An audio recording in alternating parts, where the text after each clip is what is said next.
Mark Roberts, Ajá. que está explicando de la episiotomía. Flexionar rodillas.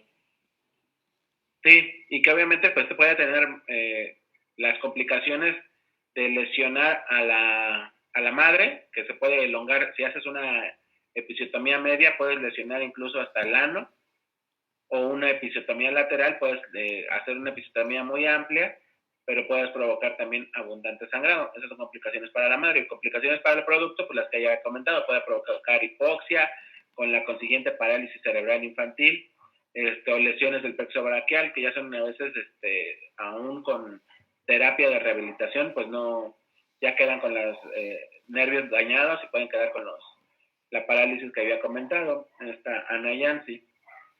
Pero es nada más en relación a la maniobra, a la distocia de hombros, cuando se detienen los hombros, ¿sí? La que sigue, ¿quién sigue? Sí, vamos a seguir con las histocias maternas y las primeras que vamos a hablar son las histocias dinámicas. Y bueno, las histocias dinámicas se van a definir como una alteración en la actividad contractil uterina. La actividad contractil uterina normal va a estar caracterizada por 4 puntos. Una intensidad de entre 30 y 50 milímetros de mercurio, un tono que va desde los 10 a los 12 milímetros de mercurio, una frecuencia en las contracciones de 2 a 3 por 10 minutos con una duración de entre 30 y 90 segundos. Y bueno, pues en esta tabla que les coloqué aquí en el lado derecho, pues va a resumir lo que son las diferentes etiologías que pueden provocar las distocias dinámicas para que las chequen después. Y bueno, las distocias dinámicas tienen 2 grandes clasificaciones que son las hipodinamias y las hiperdinamias. Las hipodinamias también tienen subgrupos y bueno, estas van a ser la que es la hipotonía, que es una disminución del tono y este va a ser menor a 8 milímetros de mercurio. Una brahisistolia, que bueno, va a ser una disminución en la frecuencia de las contracciones menor a 2 contracciones por 10 minutos. Y una hiposistolia, que va a ser una disminución en la intensidad de la contracción y va a ser menor a 30. Y en las hiperdinamias tenemos a la taquisistolia, que bueno, estas van a ser un aumento en la frecuencia mayores a 5 contracciones cada 10 minutos. Una hipersistolia, que bueno, este va a ser un aumento en la intensidad de la contracción entre 50 y 60 milímetros de mercurio. Y tenemos una hipertonías, que va a ser un aumento del tono de base. Y esta se va a clasificar en 3 grados, el leve, el moderado y el grave. El leve va desde los 12 a los 20 milímetros de mercurio, el moderado de entre 20 y 30 y los graves mayor a 30. Y bueno, en el caso de las hipotonías se pueden clasificar por 2 grupos, las primarias y las secundarias. Las primarias se dan principalmente porque el útero se empieza a contraer desde un inicio del trabajo de parto, se empieza a contraer mal. Y las secundarias se pueden dar por factores externos, principalmente una labor de parto mayor a 12 horas o iatrogénicas, que son las más comunes por el uso excesivo de anestesia o de úteros inhibidores. ¿Cuáles son los efectos que pueden tener estas hipodinamias? Bueno, va a ser principalmente la deshidratación y la fatiga de la madre, un enlentecimiento del parto y un riesgo de infección. Para su diagnóstico tenemos que determinar cuándo fue el comienzo clínico del parto, también tenemos que conocer las características normales del parto y excluir otras distocias como son las de canal blando, otras distocias óseas, que bueno, ya los estaremos viendo más adelante, y determinar si fue de origen iatrogénico, como les había mencionado, si fue por un uso excesivo de analgesia o de úteros inhibidores. Y también tenemos que evaluar, determinar los patrones de contractibilidad y bueno, pues esto se da mediante las tocografías, que principalmente van a ser unas gráficas que nos estarán mostrando cómo se llevan a cabo estas contracciones con respecto a su duración y la intensidad. Y también se tiene que evaluar lo que es la dilatación con respecto al tiempo. Y bueno, principalmente su tratamiento, ya sea de origen primario y secundario, vamos a tener medidas generales.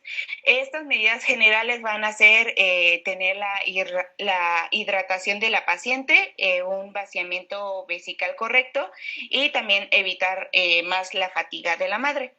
Para ambos casos se administra oxitocina, que esto lo que va a provocar va a ser un aumento de las contracciones. Y bueno, esta oxitocina había encontrado en alguna bibliografía que se inicia una dosis de 3 unidades internacionales en 500 mililitros de suero glucosado al 5%, y bueno, se tienen que pasar aproximadamente entre 6 a 8 gotas por minuto.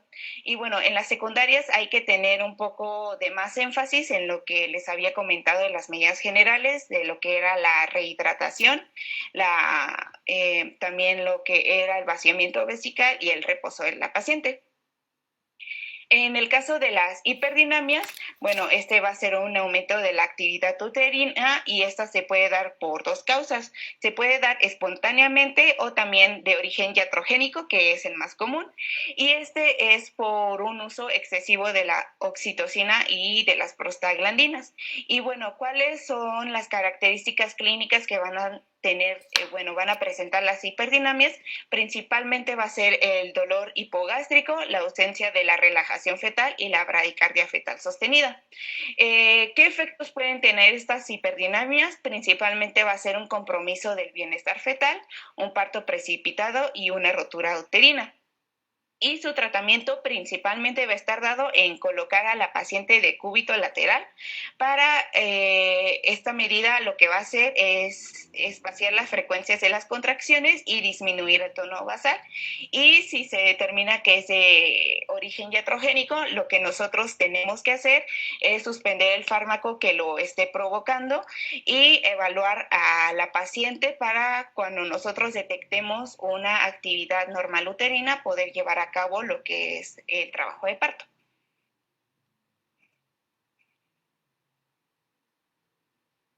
Bien, entramos a lo que van haciendo más distocias en lo que es el canal de parto, iniciando con lo que son las distocias óseas. Estas son alteraciones de la pelvis materna, tanto en su tamaño, en su forma o inclinación, que van a dificultar, por lo tanto, el trabajo de parto, y también por una desproporción pelvifetal o pélvico-cefálica. Las causas pueden ser más que nada de raquitismo, osteomalacia, poliomielitis congénicas, tuberculosis extrapulmonar o mal de Pott, fracturas o incluso en algunas como escoliosis. El diagnóstico fundamentalmente es clínico con la anamnesis, tomando en cuenta antecedentes ginecoobstétricos y personales patológicos como menarca tardía, oligohipomenorrea, partos distóxicos, infecciones, fracturas, como de accidentes automovilísticos, y también pelvimetría y pelvigrafía. Aquí podemos observar los diferentes tipos de pelvis de acuerdo a Caldwell y Molloy, que son de la antropoide, androide, ginecoide, que es la más apropiada para un trabajo de parto, y la platipeloide. Más adelante ahondaremos cómo va a ser esto. La siguiente, por favor. En materia de las distocias óseas, se pueden clasificar tanto por su tamaño como por su forma. Por tamaño, incluso tendremos agrandadas. Aunque suenen bien que las agrandadas son apropiadas para un trabajo de parto, estas también pueden ocasionar que haya una mayor deflexión, como se ve en la imagen del feto, y por ende, pues nos cause una distocia. Y cuando están estrechas, o que tienen un diámetro antero-posterior menor de 8, o incluso otras bibliografías hablan de menor de 10, o que ya sea estrecho, ya es una distocia automáticamente. Ahora, por el lado de las distocias en la forma, tenemos desde el punto de vista anatómico simétricas y asimétricas. Funcionales, tendremos la anillada, que es como más propia de la platipeloide, donde el diámetro antero-posterior está disminuido y por lo tanto el estrecho superior está disminuido y no permite el adecuado paso de la presentación. La caniculada, como es en el caso de la pelvis antropoide, su diámetro transverso está disminuido y también toda la excavación, todo el canal de parto está estrecho. La infundibular es más que nada como de embudo. O sea, el estrecho superior puede estar normal, pero el estrecho inferior está disminuido y ya dificulta el paso del producto. Para ver más en las anatómicas, en la siguiente presentación, por favor.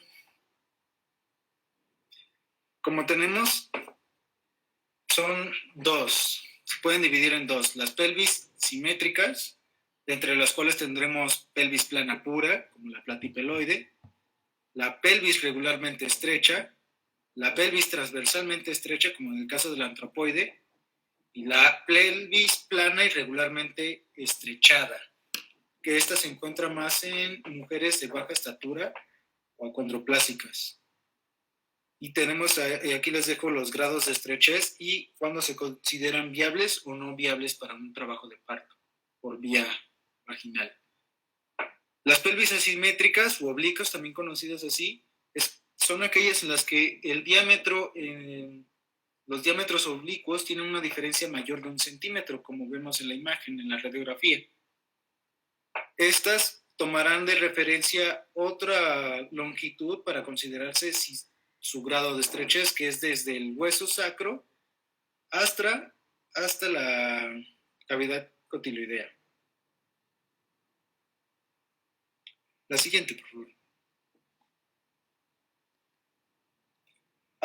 Lo que tenemos de distocias de tejido blando o canal blando son aquellas que provienen más de las estructuras musculoponeuróticas que deben de dilatarse durante el trabajo de parto y que por no hacerlo o que presenten una normalidad, pues claro que nos van a dificultar el paso.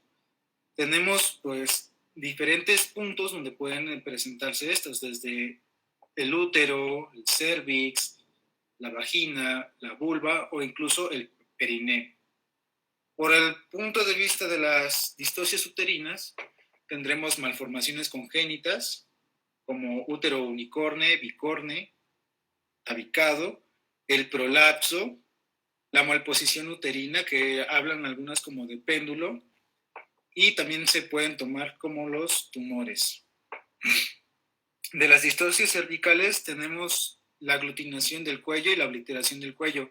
Estas son bastante similares, la aglutinación y la obliteración, en la que hay un borramiento completo, pero no hay una dilatación. No hay una dilatación. En el caso de la aglutinación es porque hay unas adherencias y en la obliteración hay más que nada tejido cicatrizal. Hay un antecedente de desgarro y en la aglutinación son más que nada infecciones. La aglutinación tiene un mejor pronóstico porque hay una forma de hacer que se dilate mediante la presión del orificio cervical externo con los dedos. O sea, con solo eso basta para hacer la dilatación, mientras que en la obliteración eso no tiene utilidad. Esa es la diferencia fundamental entre la aglutinación y la obliteración del cuello. Otras que son es el edema de cuello, cáncer, y entonces tenemos de distocias vaginales malformaciones, que son como tabicaciones, estenosis cicatrizal, secundaria a traumatismo, sustancias corrosivas o infecciones. Otros tocan el tema de atresia vaginal, que me faltó incluir, y cirugía previa y tumores. Las distocias de origen vulvar, pues tenemos rigidez del anillo vulvar, infecciones, condilomas, bartolinitis y chancro sifilítico. Mientras que las de origen perineal se pueden encontrar más resistencia en aquellas que son primíparas jóvenes o añosas, deportistas que son musculosas o perineos reparados por cirugías previas. La siguiente, por favor.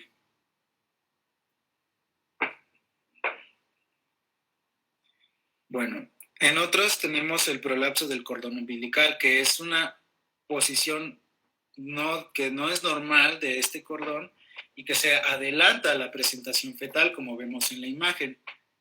Hay de dos, está el oculto, cuando todavía se encuentra en la cavidad uterina, y se puede hacer la sospecha, pero cuando hay una presencia de bradicardia fetal.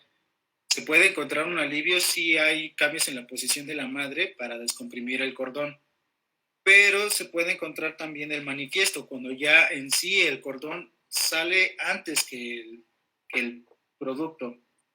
Y la causa más frecuente es la ruptura prematura de membranas, y es indicada la cesárea mientras se evita la compresión. Sí, cuando todavía no se ha encajado el producto. Se rompen las membranas, se prolapsa el cordón y aún todavía no se había encajado el producto. Hay veces que incluso con la misma ruptura de membranas, que eso ya el que va a dar el tema de ruptura de membranas también tiene que mencionar que cuando llega a ver la ruptura de membranas, pues es un efecto como de válvula. Se rompen las membranas, sale el cordón e inmediatamente después se viene el producto o la presentación cefálica, ¿sí? Y la misma cabeza del producto comprime al cordón umbilical. Ajá. Entonces esto se vuelve en una urgencia absoluta. Uno de los exploradores tiene que hacer tacto vaginal y dejar entre sus manos el cordón umbilical. Tiene que dejar el cordón umbilical y rechazar la presentación, ¿sí? En lo que pasa directo a quirófano para una cesárea de urgencia. Adelante. La siguiente. Y bueno, ya para acabar tenemos otras que son cuestión de la placenta. Tendremos como por ejemplo la placenta previa, la placenta acreta, que es ya la introducción más del tejido placentario dentro del endometrio, y desprendimiento placentario o inserción anómala del cordón, que esta es de mayor letalidad, había encontrado, superando al 60-70%. Como podemos observar, el cordón está incluso cerca del orificio cervical interno, pudiendo sufrir compresión. Así es. Listo. Y eso pues ya lo vamos a ver en las hemorragias de la segunda mitad del embarazo. Ya vamos a abundar en ese tema. Ya con eso todo. Muchas gracias.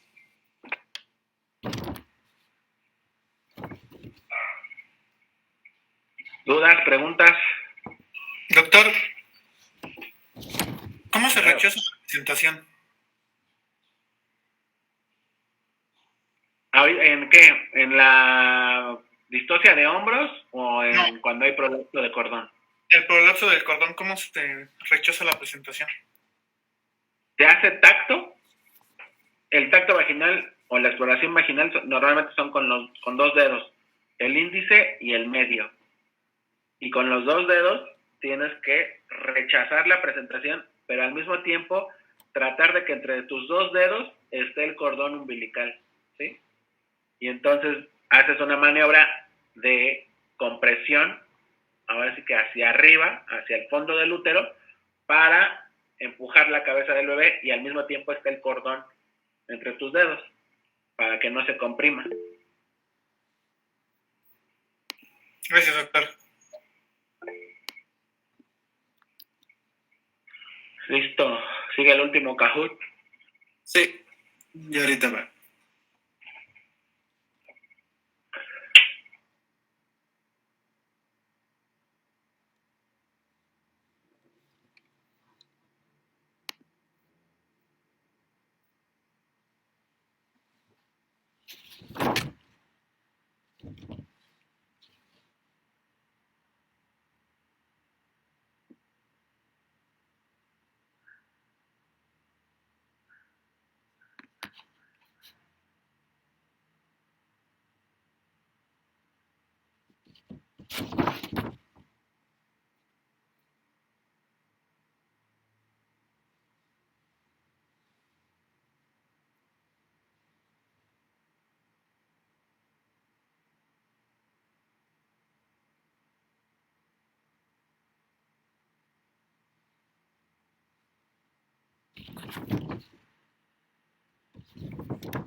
¿Quién más falta?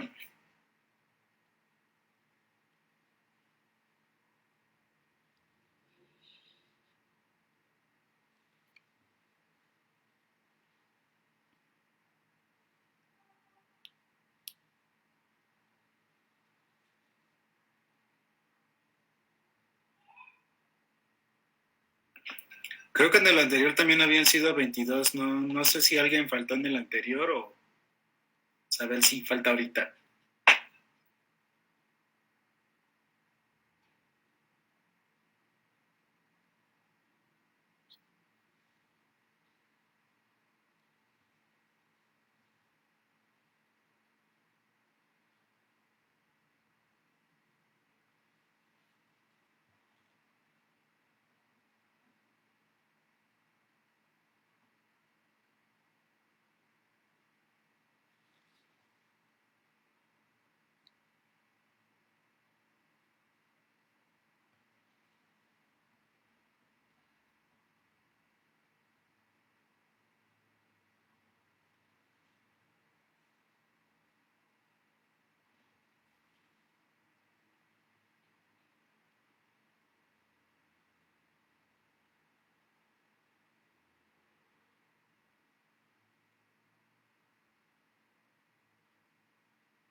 A veces estaba con un truco, está medio confusa.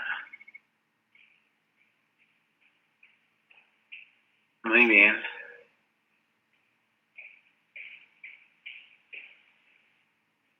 El sucio Dan.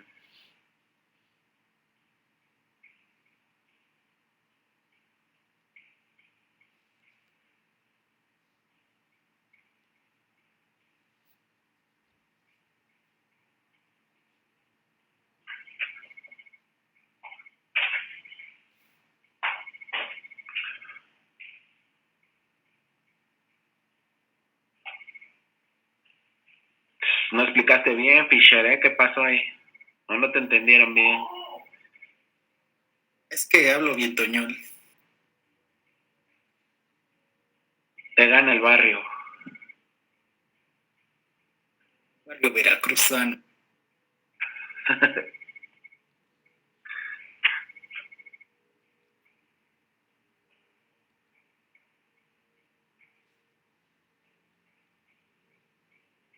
El dedo cinero se llama.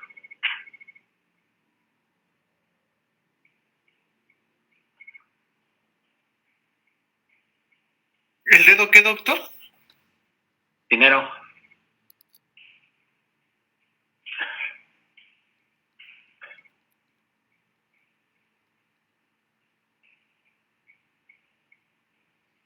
Acuérdate que una cosa era la obliteración y la otra era...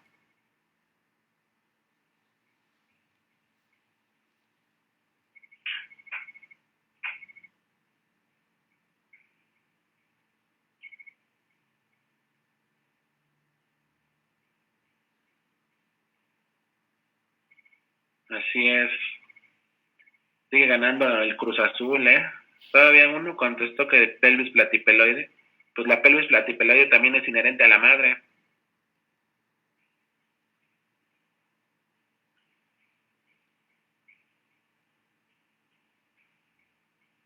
El sucio Dan se quedó en tercero.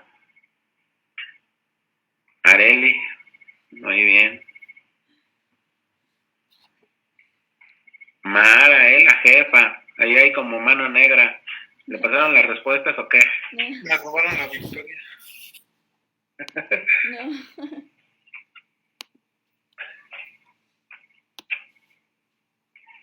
No. Bueno, pues muy bien. ¿Dudas, preguntas? No, doctor. Incluso aquí también en el Kahoot se puede ver, lo que sacaron todos. Incluso hasta un Kahoot se puede utilizar como para examen, porque se pueden ver las calificaciones de todos.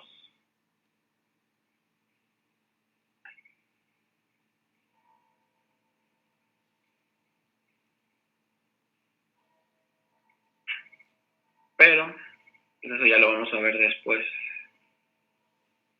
¿Comentarios? No, doctor. ¿Todo bien? ¿Mañana qué? Aborto. Mañana creo. que nos toca, Alondra. Nos toca el tema de Aborto. Bueno, ya empezamos con las hemorragias de la primera mitad del embarazo, ¿sí? Abril, ¿ya te sabes cuál es la definición de aborto? Encontré varias, pero A ver, ¿cuál? bueno, es que por ejemplo a ver si no me recuerdo, es la guía de práctica clínica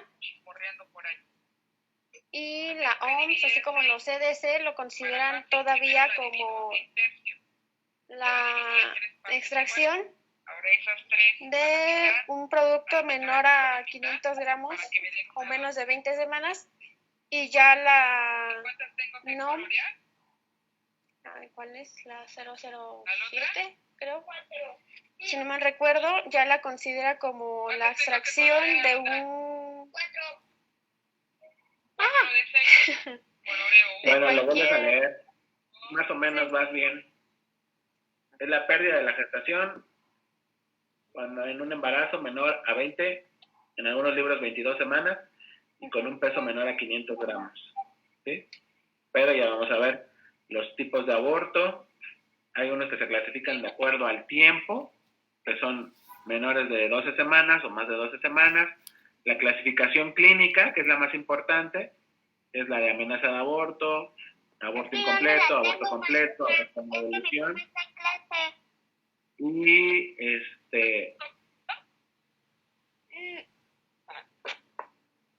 el aborto provocado, el aborto terapéutico. Y entonces son diferentes tipos de aborto que lo vamos a ver dependiendo de la clasificación. Exacto, sí, porque si no al ratito a ella la vas a dejar doble traba, el volverte a explicar. Me gusta el chisme, Abril, pero apaga tu micrófono. Es que mi prima también está en clase, disculpe. Sí, pero quería ver de qué clase estaba, por eso me quedé callado y me distraje.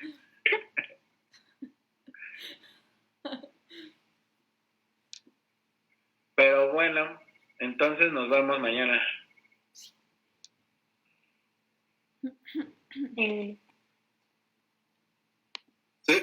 Misma hora, Pues hasta mañana. a la misma hora. Vale. Mañana, doctor. Hasta luego, doctor. A la misma hora, doctor. Saludcita. Hasta luego, doctor. Hasta luego, doctor. Adiós.